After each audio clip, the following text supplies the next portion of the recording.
Another day, another basketball stories na naman ang pagkikwentuhan natin. At ngayon nga ay ang pag-uusapan natin ang game preview ng Los Angeles Lakers at Dallas Mavericks. At ang balitang top 1 na nga daw ngayon ang Golden State Warriors. Kasunod nga ng pagkatalo ng Los Angeles Lakers last game laban sa Phoenix Suns, ay didiretso rin naman nga po ang kanilang team sa lugar ng Las Vegas para kalabanin ngayong araw ang kupunan ng Dallas Mavericks. Yes, kakalabanin nga ng Lakers ang dating team ni Luka Doncic kaya sigurado nga na kaabang-abang ang kanilang magiging bakbakan ngayong araw. At bago pa man nga magsimula ang kanilang laro, inanunsyo na nga ng Lakers na magbabalik at maglalaro na dito ang kanilang mga players na hindi nakapaglaro kahapon laban sa Phoenix Suns na kinabibilangan ni Gabe Vincent, Rui Hachimura, Jared Vanderbilt at maging si Jackson Hayes. Habang pagdating naman kay Luka Doncic at Austin Reeves, nakalista nga ito bilang questionable since nagdadalawang isip nga ang team kung paglalaruin nila ito ng back-to-back game sa preseason lamang.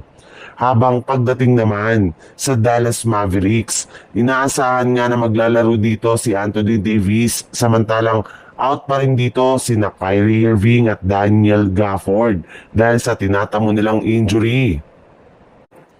Sa ibang balita naman, nagawa nga ng Golden State Warriors na may panalong muli ang kanilang game kahapon laban sa Portland Trail Blazer sa pamamagitan ng isang comeback sa kabila ng pagiging underman dito ng kanilang lineup.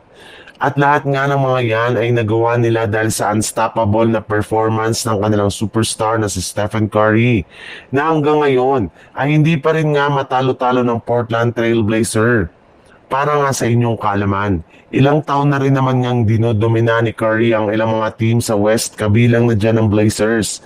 Siya rin naman nga ang mismong dahilan bakit hindi pa nakakakuha si Damian Lillard ng kampyonato at nakakapasok sa NBA Finals.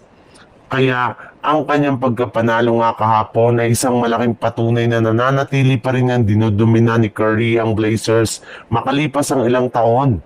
Kahit man nga nagbago na ng ilang beses ang kanilang lineup, ay hindi pa rin talaga kayang talunin ang Warriors na merong isang Stephen Curry. And speaking of Warriors, kasalukuyan ngang may hawak ngayon ang kanilang team ng record na 3 wins at 1 loss ngayon sa preseason tabla sa ikatlong pwesto sa Western Conference. Meron pa rin nga silang natitirang isang game sa preseason at posible nga na gamitin nila dito ang kanilang tunay na rotation at lineup upang sa ganon ay mas maging handa na sila sa pagpasok ng regular season.